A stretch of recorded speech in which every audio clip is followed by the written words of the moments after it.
Bismillahirrahmanirrahim. Assalamualaikum. Penilaian merupakan satu komponen penting dalam proses pengajaran dan pembelajaran kerana ia membantu guru mengenal pasti tahap penguasaan murid terhadap sesuatu kemahiran atau pengetahuan. Mari kita bincangkan mengenai terdapat dua jenis penilaian utama yang sering digunakan di sekolah, iaitu penilaian formatif dan penilaian sumatif. Selain itu, konsep pencapaian, saringan dan ujian diagnostik juga memainkan peranan penting dalam memastikan keberkesanan pembelajaran setara untuk murid. Kita teruskan dengan penilaian formatif. Penilaian formatif ialah penilaian yang dijalankan secara berterusan semasa proses pengajaran dan pembelajaran berlangsung. Tujuan utama penilaian formatif adalah untuk mengesan tahap kefahaman murid terhadap isi pembelajaran yang diajar serta membantu guru menambah baik kaedah pengajaran. Melalui pengajaran ini ataupun melalui penilaian ini, guru dapat mengenal pasti kelemahan murid lebih awal dan mengambil tindakan susulan seperti pengayaan atau pemulihan. Antara contoh penilaian formatif ialah soal jawab di dalam kelas, pemerhatian, kuis ringkas, lembaran kerja dan aktiviti berkumpulan. Contoh-contoh penilaian ini biasanya tidak menekankan berkenaan dengan pemberian markah. Sebaliknya, lebih kepada maklum balasnya membina untuk meningkatkan pembelajaran murid. Jadi, secara konklusinya kita dapat menilai penilaian formatif ini sangat bagus melalui pemerhatian dan sebagainya. Sebaliknya, bagaimana dengan penilaian sumatif? Penilaian sumatif dijalankan pada akhir sesuatu tempoh pembelajaran seperti selepas tamat satu topik, unit atau semester. Penilaian ini bertujuan untuk menilai tahap penguasaan murid secara keseluruhan terhadap hasil pembelajaran yang telah ditetapkan.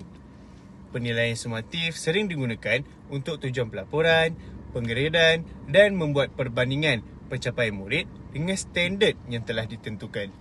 Contoh-contoh penilaian sumatif termasuklah ujian akhir topik, pemeriksaan pertengahan tahun, pemeriksaan akhir tahun dan projek akhir.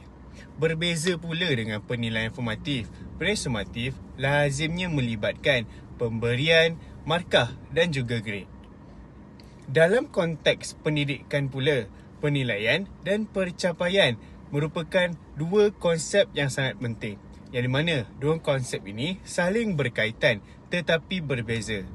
Penilaian pula merujuk kepada proses mengumpul maklumat tentang pembelajaran murid melalui pelbagai kaedah seperti ujian pemerhatian dan kita dapat lihat aktiviti. Pencapaian pula merujuk kepada hasil ataupun keputusan yang diperoleh daripada penilaian tersebut. Contohnya, markah, grade atau tahap penguasaan.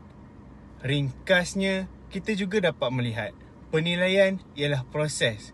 Proses manakala pencapaian ialah hasil daripada proses tersebut. Selain penilaian formatif dan sumatif, saringan dan ujian diagnostik juga digunakan untuk mengenal pasti keperluan pembelajaran murid. Saringan ialah penilaian awal yang dijalankan untuk mengenal pasti murid yang berisiko menghadapi masalah pembelajaran atau kelemahan tertentu. Saringan biasanya dilaksanakan dalam masa yang singkat dan melibatkan semua murid bagi mengenal pasti mereka yang memerlukan betul-betul perhatian. Murid yang dikenal pasti melalui saringan dapat kita lihat seterusnya akan menjalani ujian diagnostik.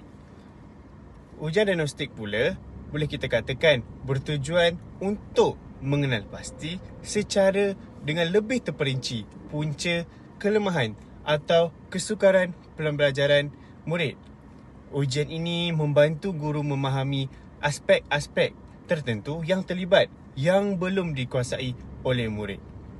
Sama ada dari segi kemahiran, asas konsep atau strategi pembelajaran.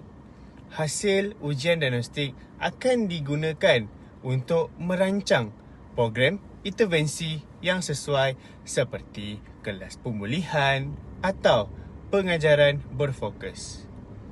Maka kita telah lihat kaedah-kaedah yang mampu kita telusuri bersama. Sekian, terima kasih.